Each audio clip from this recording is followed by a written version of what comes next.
Assalamualaikum warahmatullahi wabarakatuh.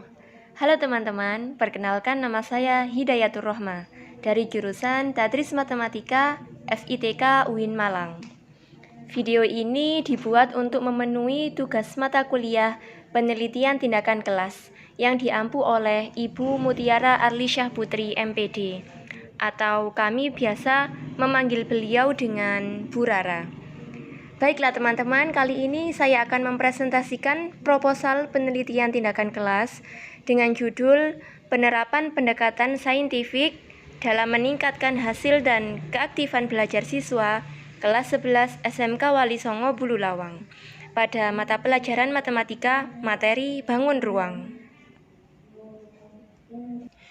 Masuk pada bab 1, saya akan menjelaskan 6 subbab, yaitu latar belakang, identifikasi masalah, pembatasan masalah, rumusan masalah, tujuan penelitian, serta manfaat penelitian.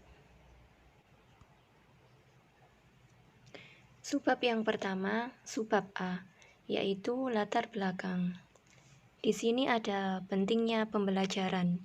Nah, seperti yang teman-teman ketahui bahwa pembelajaran itu adalah suatu kegiatan pembelajaran yang dilaksanakan secara kompleks, di mana dalam prosesnya tidak hanya dilakukan penyampaian pesan kepada siswa, akan tetapi juga terdapat interaksi antara siswa dan guru, guru dan siswa, serta antara siswa dan siswa.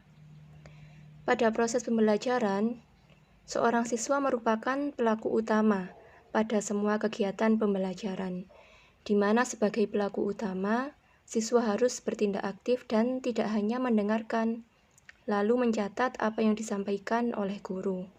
Akan tetapi, seorang siswa akan dituntut untuk menyelesaikan suatu masalah, sedangkan peran guru adalah sebagai fasilitator serta motivator bagi siswa. Guru akan membantu siswa dalam menumbuhkan suatu pola pikir, serta memahami suatu konsep materi. Lalu ada hasil observasi dan wawancara. Berdasarkan hasil observasi penulis di SMK Wali Songo, ada beberapa siswa terlihat masih kesulitan untuk menyelesaikan masalah yang diberikan guru. Hal ini terlihat saat guru memberikan soal untuk dijawab oleh semua siswa, tapi hanya beberapa yang mengacungkan tangan. Dan di antara salah satu siswa yang menjawab, juga masih terdapat sedikit kesalahan dalam proses penyelesaian soal yang diberikan guru. Sedangkan menurut hasil observasi penulis di waktu yang lain, terlihat bahwa penerimaan materi siswa masih kurang. Selain itu, juga sedikit siswa yang memberikan tanggapan pada materi yang diberikan. Berdasarkan permasalahan tersebut, terlihat bahwa siswa masih kurang memiliki rasa ingin tahu, serta masih kurang rasa imajinatif dari materi yang diberikan. Dari hasil wawancara bersama guru matematika dan wakakurikulum SMK Wali Songo, penulis mengetahui bahwa siswa kurang bisa melihat masalah dari sudut pandang yang berbeda. Siswa belum bisa memiliki suatu gagasan supaya bisa mengerjakan soal dengan cara yang lain. Menurut penulis, siswa masih belum memiliki kemampuan dalam mengembangkan dan merinci suatu gagasan ataupun ide dalam menyelesaikan suatu masalah dalam matematika. Selain itu, diketahui juga bahwa masih banyak siswa yang nilainya kurang dalam mata pelajaran matematika.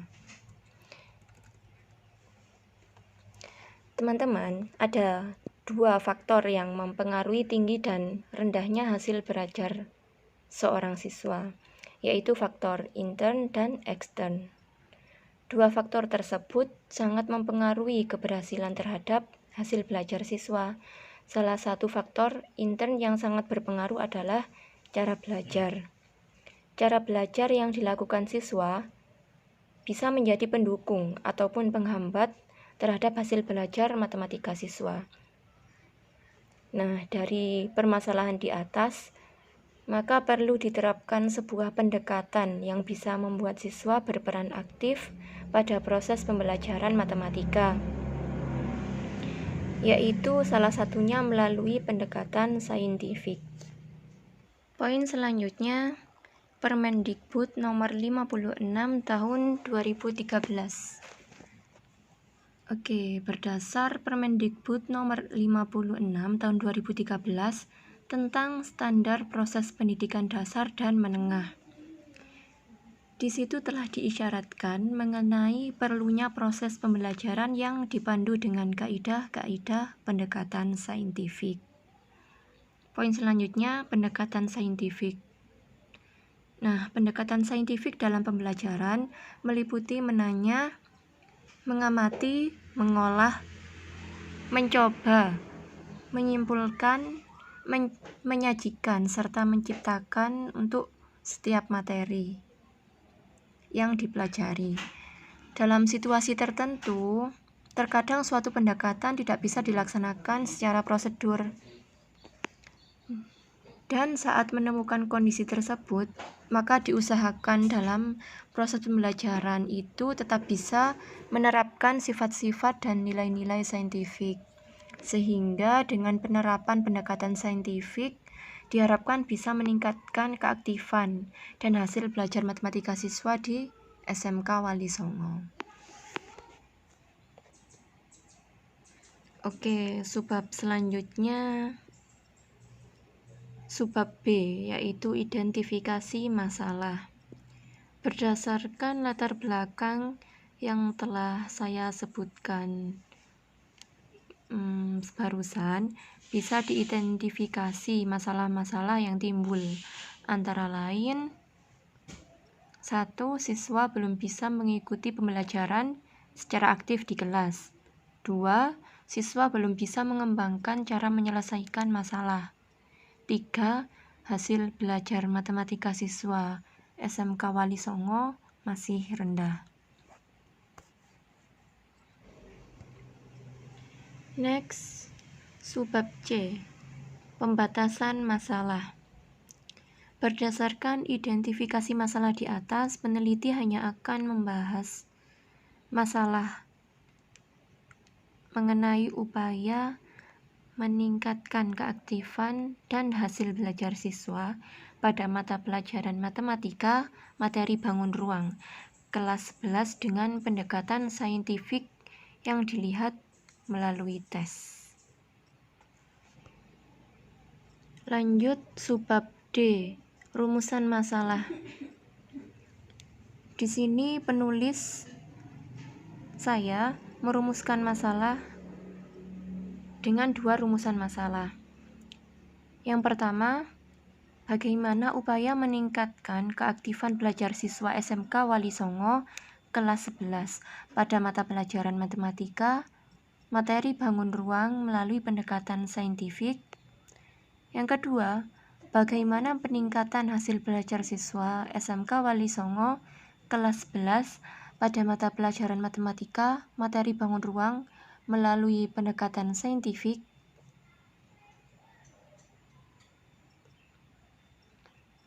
Subbab selanjutnya, E, tujuan penelitian. Berdasarkan rumusan masalah yang telah saya sebutkan tadi, maka tujuan penelitian ini adalah meningkatkan hasil belajar siswa dan keaktifan belajar siswa SMK Wali Songo kelas 11 pada mata pelajaran matematika, materi bangun ruang melalui pendekatan saintifik.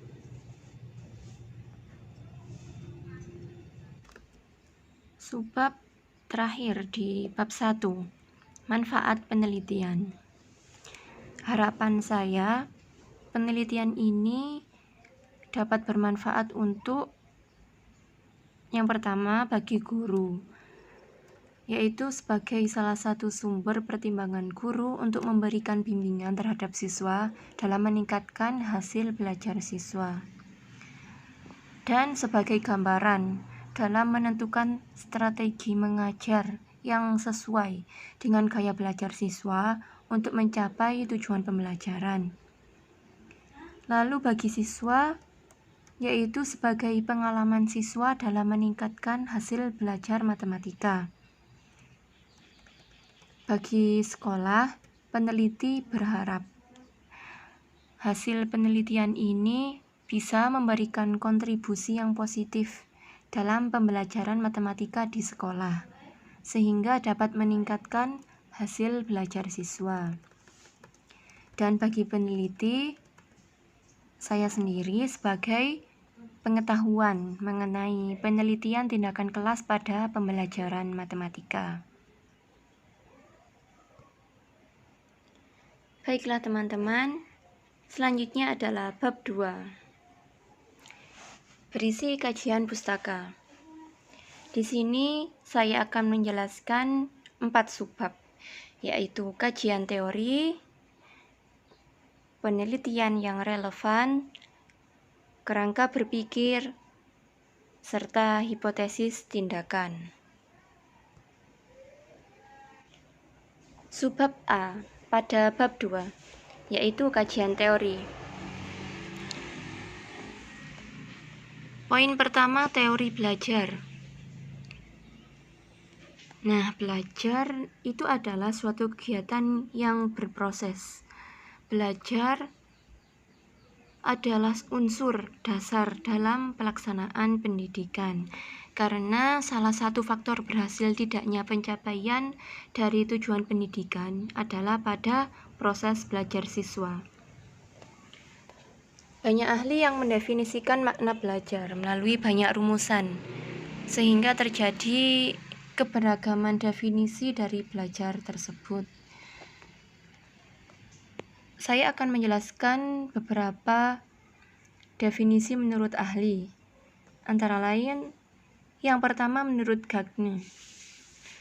Menurut Gagne, belajar adalah suatu kegiatan kompleks di mana seseorang akan memiliki keterampilan, pengetahuan, nilai, dan sikap setelah melakukan belajar.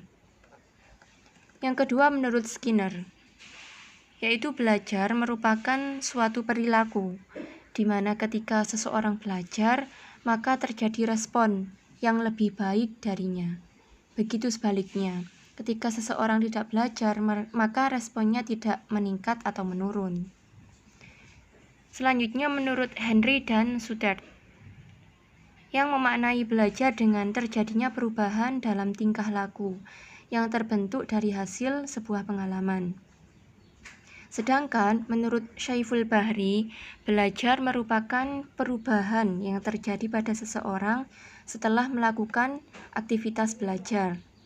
Meskipun faktanya tidak semua perubahan berasal dari hasil belajar. Nah, dari beragamnya makna belajar yang saya sebutkan tadi, menurut banyak ahli tersebut, bisa disimpulkan bahwa belajar merupakan proses dalam memperoleh suatu perubahan perilaku sebagai hasil dari sebuah latihan atau pengalaman seseorang. Poin selanjutnya, hasil belajar. Hasil belajar merupakan komponen penting dalam pembelajaran. Hasil belajar adalah variabel yang dipengaruhi atau variabel dependen. Itu berarti hasil belajar adalah hasil dari suatu tindakan dalam pembelajaran. Sedangkan menurut Demyati dan Mujiono, hasil belajar yaitu hasil dari interaksi sebuah tindakan belajar dan mengajar.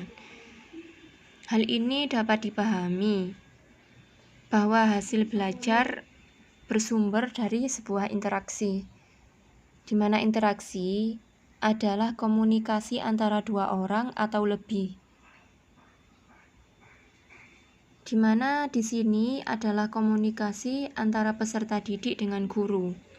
Pada posisi guru, tindakan mengajar dapat diakhiri melalui evaluasi dari hasil belajar, serta kualitas hasil belajar salah satunya dapat dilihat melalui keaktifan siswa di dalam kelas. Sehingga bisa disimpulkan bahwa pengertian hasil belajar ialah hasil yang didapat seseorang setelah orang tersebut melakukan pembelajaran dengan evaluasi untuk mengetahui berhasil tidaknya tujuan pembelajaran. Ada dua faktor yang mempengaruhi pada hasil belajar, yaitu faktor ekstern dan intern. Faktor ekstern diantaranya sekolah, keluarga, serta masyarakat. Sedangkan faktor intern diantaranya psikologis, jasmania, serta kelelahan siswa. Poin yang ketiga, pendekatan saintifik. Pendekatan ilmiah adalah bagaimana sebuah metode pembelajaran dapat diterapkan berdasarkan teori ilmiah tertentu. Pendekatan ilmiah merupakan konsep dasar yang melatar belakangi suatu perumusan dari metode mengajar dengan menerapkan sebuah karakteristik ilmiah. Sedangkan pendekatan pembelajaran ilmiah adalah satu bagian dari pendekatan pedagogik dalam pelaksanaan pembelajaran di kelas yang berlandaskan pada metode ilmiah. Pengertian lain dari pendekatan saintifik ialah proses pembelajaran yang direncanakan agar siswa aktif dalam mengonstruksi konsep, prinsip, atau hukum melalui beberapa tahapan, yaitu mengamati, merumuskan masalah, merumuskan hipotesis, mengumpulkan data berbagai teknik, menganalisis data, menarik kesimpulan, serta mengomunikasikan konsep, prinsip, atau hukum yang ditemukan. Pendekatan saintifik ini dibentuk untuk memberi pemahaman terhadap siswa dalam memahami dan mengenal materi-materi melalui pendekatan ilmiah, bahwa informasi dapat bersumber dari manapun dan kapanpun, dan tidak tergantung pada informasi dari guru saja. Poin yang terakhir yaitu bangun ruang dengan sisi datar. Materi bangun ruang merupakan salah satu materi pada mata pelajaran matematika di SMK kelas 11 dengan standar kompetensi 6, yaitu menentukan kedudukan jarak dan besar sudut yang melibatkan titik, garis, dan bidang dalam ruang dimensi 3, serta dengan kompetensi dasar 6.2, yaitu mengidentifikasi bangun ruang dan unsur-unsurnya. Dalam kompetensi bangun ruang, siswa dituntut untuk dapat mengidentifikasi bangun ruang dan unsur-unsurnya dan bisa memecahkan masalah sehari-hari yang berkaitan dengan bangun ruang. Terkadang kompetensi ini tidak tercapai disebabkan karena siswa kurang memahami unsur dasar pada macam-macam bangun ruang. Selain itu, siswa kurang memahami langkah-langkah penyelesaian dalam mengidentifikasi bangun ruang.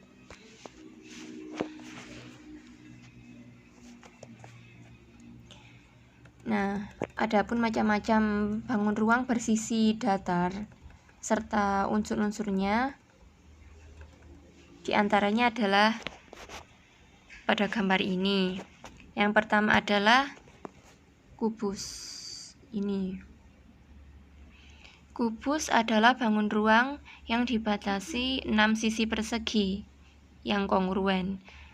Kubus terdiri dari 8 titik sudut dan 12 rusuk.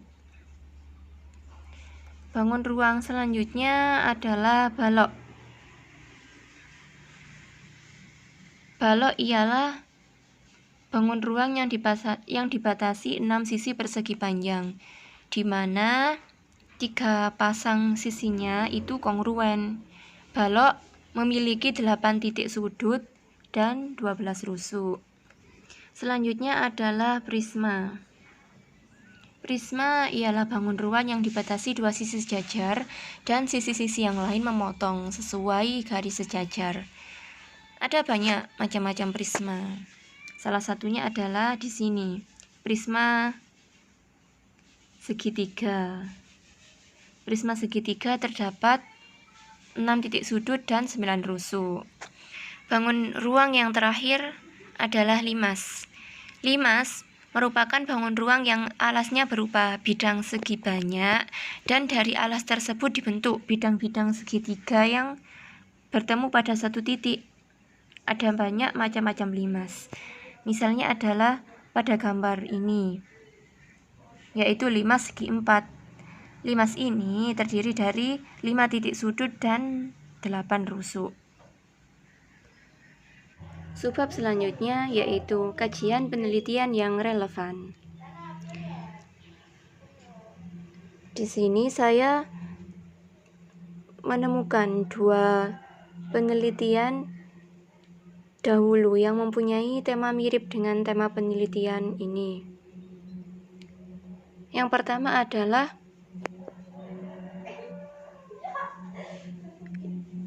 penelitian yang ditulis oleh Yoga Prasetya tahun 2016 dengan judul Penerapan Pendekatan Saintifik untuk Meningkatkan Hasil Belajar Siswa pada Materi Geometri kelas 10 SMA Negeri 2 Kota Bengkulu.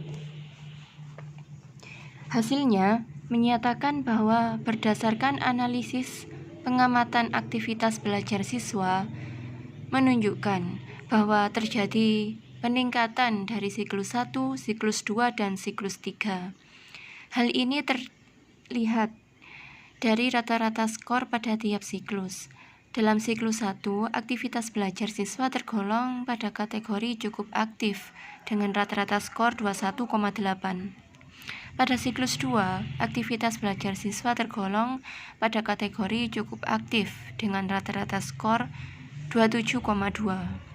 Dan pada siklus 3, aktivitas belajar siswa tergolong pada kategori aktif dengan rata-rata skor 33,8.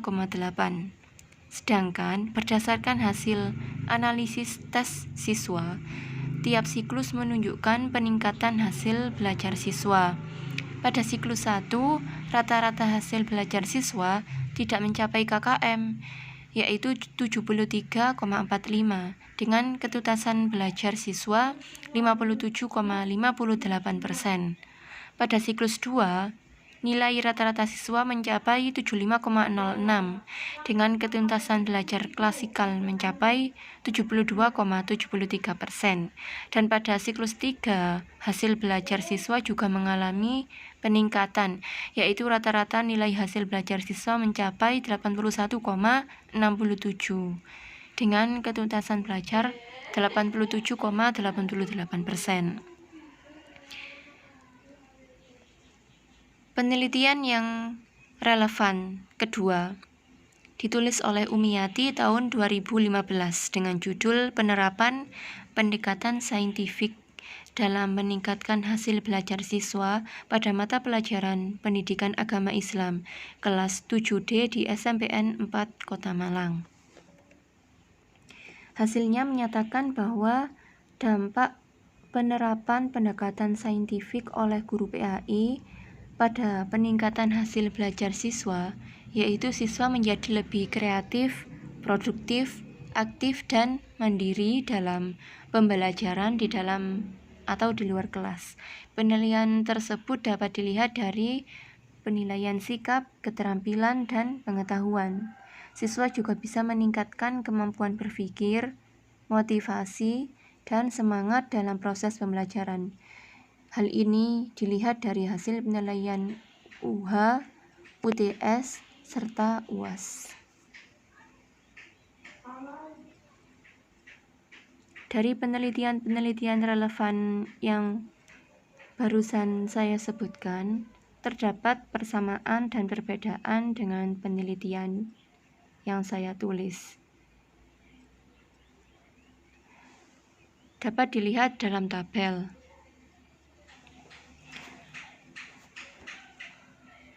Tabel pada baris pertama, pada penelitian terdahulu yaitu penerapan pendekatan saintifik untuk meningkatkan hasil belajar siswa pada materi geometri kelas 10 SMA Negeri 2 Kota Bengkulu, dibandingkan dengan penelitian sekarang, yaitu penerapan pendekatan saintifik dalam meningkatkan hasil dan keaktifan belajar siswa kelas 11 SMK Wali Songo Bululawang pada mata pelajaran matematika materi bangun ruang terdapat persamaan dan perbedaan. Persamaannya adalah penelitian yang dilakukan oleh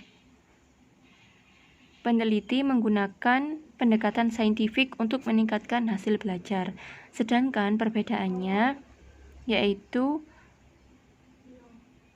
penerapan pendekatan saintifik pada penelitian terdahulu dilakukan pada materi geometri kelas 10. Sedangkan pada penelitian saya menerapkan pendekatan saintifik pada materi bangun ruang kelas 11 untuk meningkatkan hasil dan keaktifan belajar. Yang kedua, pada penelitian terdahulu, yaitu penerapan pendekatan saintifik dalam meningkatkan hasil belajar siswa pada mata pelajaran pendidikan agama Islam kelas 7D di SMPN 4 Kota Malang. Dibanding dengan penelitian saya sekarang, penerapan pendekatan saintifik dalam meningkatkan hasil dan keaktifan belajar siswa kelas 11 SMK Wali Songo Bululawang pada mata pelajaran matematika materi bangun ruang juga terdapat persamaan dan perbedaan. Persamaannya yaitu penelitian yang dilakukan oleh peneliti menggunakan pendekatan saintifik untuk meningkatkan hasil belajar. Sedangkan perbedaannya yaitu pada penerapan pendekatan saintifik penelitian terdahulu dilakukan pada mata pelajaran pendidikan agama Islam kelas 7, sedangkan pada penelitian saya menerapkan pendekatan saintifik pada mata pelajaran matematika materi bangun ruang kelas 11 untuk meningkatkan hasil dan keaktifan belajar. Subbab selanjutnya, subbab C, yaitu kerangka berpikir. Di sini sudah ditampilkan kerangka berpikir dari penelitian saya. Di sana terdapat bagan pembelajaran matematika kelas 11 SMK Wali Songo Bululawang. Di sana ada kondisi nyata serta kondisi ideal. Di situ terdapat permasalahan dan solusinya menggunakan penerapan pendekatan saintifik. Di situ juga sudah tertulis tahap pembelajaran dengan pendekatan saintifik dengan hasil belajar dan keaktifan belajar siswa meningkat. Slide selanjutnya, subbab D, hipotesis tindakan. Berdasarkan rumusan masalah dan kajian teori yang telah saya jelaskan, maka hipotesis tindakan dalam penelitian saya adalah pembelajaran matematika materi bangun ruang dengan sisi datar melalui pendekatan saintifik dapat meningkatkan hasil belajar dan keaktifan belajar siswa. Baiklah teman-teman, sampai pada bab 3. Pada bab 3, saya akan menjelaskan 5 subbab. Yang pertama, setting penelitian, lalu prosedur penelitian, identifikasi masalah, indikator kerja, serta teknik analisis data. Subbab A pada bab 3, yaitu setting penelitian. Penelitian ini berbentuk penelitian tindakan kelas. Dengan poin A tempat penelitian yaitu SMK Wali Songo yang terletak di Kecamatan Bululawang, Kabupaten Malang. Poin B, subjek penelitian yaitu siswa kelas 11 di SMK Wali Songo. Poin selanjutnya, waktu penelitian. Waktu penelitian ini dilakukan pada semester genap tahun ajaran 2019-2020. Kemudian siklus penelitian Siklus penelitian ini dilakukan dengan beberapa siklus, di mana setiap siklusnya meliputi tahap perencanaan, pelaksanaan, observasi, dan refleksi. Slide selanjutnya subbab B, yaitu prosedur penelitian. Pada setiap siklus tadi sudah saya jelaskan ada beberapa tahap, yaitu tahap perencanaan, pelaksanaan, pengamatan, dan refleksi. Nah, saya akan menjelaskan kegiatan-kegiatan yang dilakukan pada tiap tahap tersebut. Yang pertama adalah tahap perencanaan. Terdapat beberapa langkah, yaitu permohonan izin kepada Kepala Sekolah SMK Wali Songo, wawancara dan observasi, identifikasi masalah, peneliti bersama guru matematika sebagai kolaborator, membuat persiapan materi yang nanti akan dibahas di kelas saat pelaksanaan penelitian. Kemudian membuat RPP menggunakan pendekatan saintifik yang disusun oleh peneliti dengan bimbingan guru serta dosen pembimbing. Kemudian menyusun lembar observasi yang akan digunakan peneliti untuk mengamati aktivitas dan proses pembelajaran siswa di kelas. Lalu mempersiapkan rubrik penilaian dan soal-soal tes hasil belajar untuk mengetahui hasil belajar siswa di kelas setelah diberi suatu tindakan. Tahap selanjutnya yaitu pelaksanaan. Pada tahap ini, peneliti mengamati proses pembelajaran sesuai dengan perencanaan sebelumnya.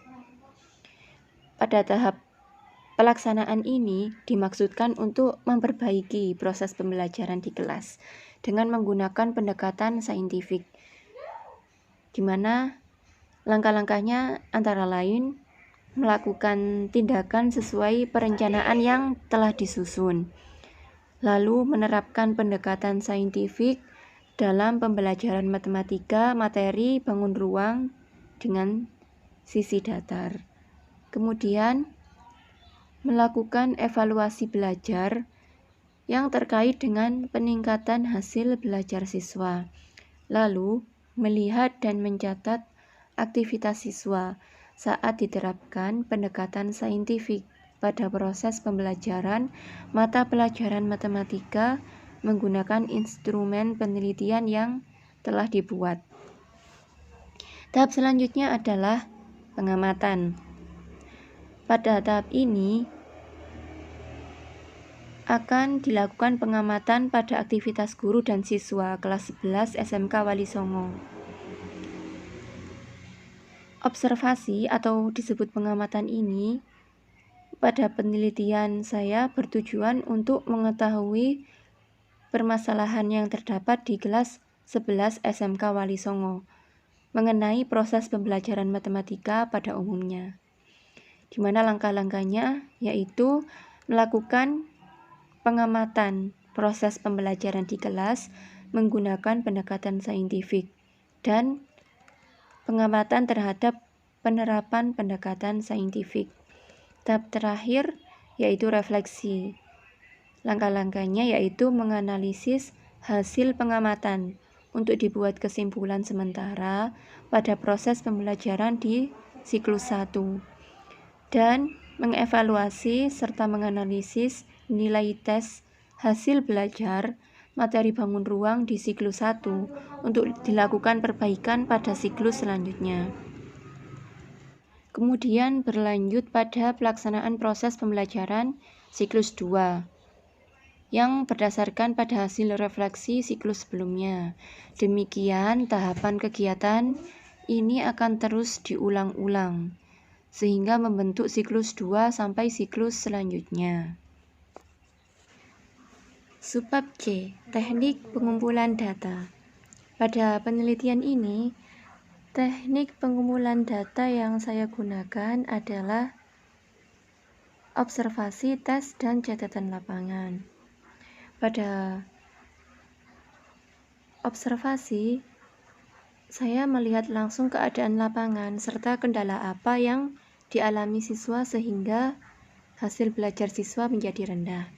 Kemudian pada tes hasil belajar siswa dibuat oleh peneliti berupa soal pilihan ganda yang telah dikonsultasikan kepada dosen pembimbing dan guru, di mana tes dilakukan pada setiap akhir siklus. Data peningkatan hasil belajar siswa dikumpulkan melalui hasil tes yang sudah diujikan kepada siswa. Kemudian pada catatan lapangan, untuk memperoleh data pelaksanaan kegiatan pembelajaran, peneliti menggunakan catatan lapangan yang dibuat saat dilaksanakannya kegiatan, seperti wawancara dengan guru dan wawancara dengan murid. Hasil catatan tersebut yang akan digunakan sebagai catatan lapangan untuk ajuan refleksi terhadap kegiatan yang dilaksanakan. Oke teman-teman, selanjutnya adalah indikator kerja. Indikator kerja adalah kriteria yang dipakai untuk melihat tingkat keberhasilan kegiatan penelitian tindakan kelas dalam memperbaiki atau meningkatkan proses pembelajaran maupun hasil belajar siswa. Tindakan dalam penelitian ini dinyatakan berhasil apabila 75% dari jumlah siswa kelas 11 SMK Wali Songo mengalami peningkatan hasil belajar di atas KKM, yaitu 68 pada mata pelajaran matematika materi bangun ruang. Selanjutnya adalah teknik analisis data. Dalam penelitian ini, data diperoleh melalui observasi, tes, dan catatan lapangan untuk mengetahui peningkatan hasil belajar siswa. Penelitian ini menggunakan analisis data deskriptif kuantitatif. Dengan begitu, tes dari hasil belajar yang diperoleh di akhir siklus dihitung, kemudian dipersentase, dan juga dihitung rata-rata skor kelasnya. Hasil data tes dan observasi disajikan secara deskriptif. Nah, pada slide telah disajikan rumus untuk menghitung rata-rata atau biasa disebut dengan mean. Mean sama dengan sigma X per N, di mana X merupakan nilai mentah yang dimiliki subjek, sedangkan N merupakan banyaknya subjek yang memiliki nilai. Sedangkan untuk menghitung persentase siswa yang tuntas KKM menggunakan rumus persentase sama dengan jumlah siswa yang tuntas per jumlah semua siswa dikali 100%. Baiklah teman-teman, demikian presentasi saya. Semoga dapat bermanfaat. Terima kasih telah menonton. Apabila ada kurang lebihnya, saya mohon maaf yang sebesar-besarnya. Wabillahi taufiq wal hidayah. Wassalamualaikum warahmatullahi wabarakatuh.